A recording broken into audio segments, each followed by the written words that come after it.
Anal Lovers 12-pack, books 25 to 36. Rough Anal Sex Erotica, first time anal erotica collection. Written by Kimmy Welsh. Narrated by Talula Rouge. My friend's dad in my ass in the moving van. Anal Lovers 25. A move to the coast was something I'd always wanted, even if it meant living in a small studio apartment. It was a price worth paying to be so close to the sea. I'd enlisted the help of my friend's dad, Mr. Jackson, who came as a double threat. He worked out, so he was strong enough to lift everything, but also he owned a moving van. We loaded it full of my stuff. The whole journey he was saying that this was never going to fit in my tiny new place. I thought the same, but didn't have the heart to tell him that he was probably going to be carting half the stuff back home with him. It was a hot day, and it only seemed to get hotter the closer we got to the coast. The moving van wasn't exactly high-tech. If we wanted to make it cooler, we just lowered the window more. That was about the extent of the aircon on board. Mr. Jackson wore a pair of shorts with a thin T-shirt and shades. He drove forward in the seat, his wrist on the wheel, looking cool for an older guy. I sat across from him with my sneakers up on the dash, watching the world go by through the open window. I'd opted for one of the shortest skirts I owned, which was perhaps not the finest piece of attire for moving a bunch of stuff from a height. I guess I didn't think things through. I rarely did.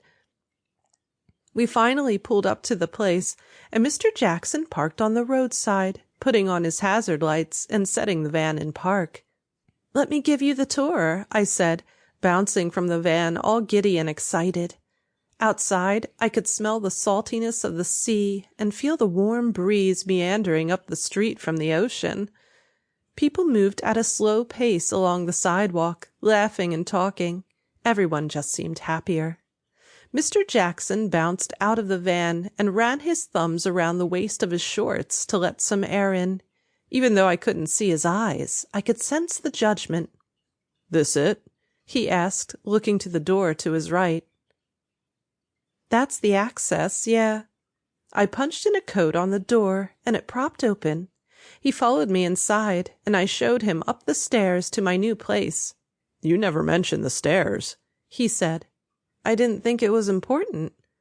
I could feel his eyes burning into the back of my head, but I decided to ignore them. Instead, I opened the door and pushed inside.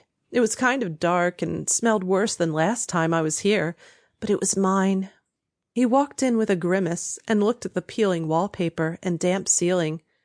"You spent your grandma's money on this?" he asked, unimpressed.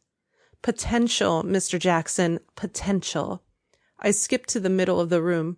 "My bed will go here, and the bookcase will separate the space. A sofa and TV can go here," I told him, pacing the floor, "and there might be room for a small chair here." "A very small chair." "And then it's just the bathroom," I said, pointing. He walked slowly to the bathroom door and peered inside. He looked back to me with a raised eyebrow. "You want a shower in that?" "It just needs a good clean." "Well, you're by the coast at least. That's what you wanted, right?" "Right. It's not so bad here." He pulled his sunglasses down and scanned the room again. "I notice there isn't a kitchen." "Who needs one of those? I just need an electric stove and a microwave. I'm good. I can fit a fridge in here." "At least you'll be eating fresh." "That's the spirit. Now let's get my things up here."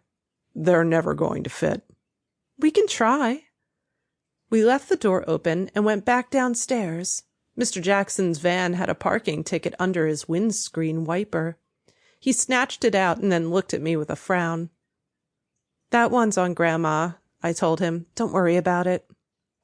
He scowled down the street at the parking enforcement officer, who was busy scribbling another ticket. "Leave it. I got it. Don't worry about it." I unfastened the back of the van, and the shutter rolled up. Thankfully, everything was where we left it. Mr. Jackson stood beside me and looked inside. Then he looked around the van and down the street again. He took a deep breath. "We'll have it done in no time," I told him. Sample complete. Ready to continue?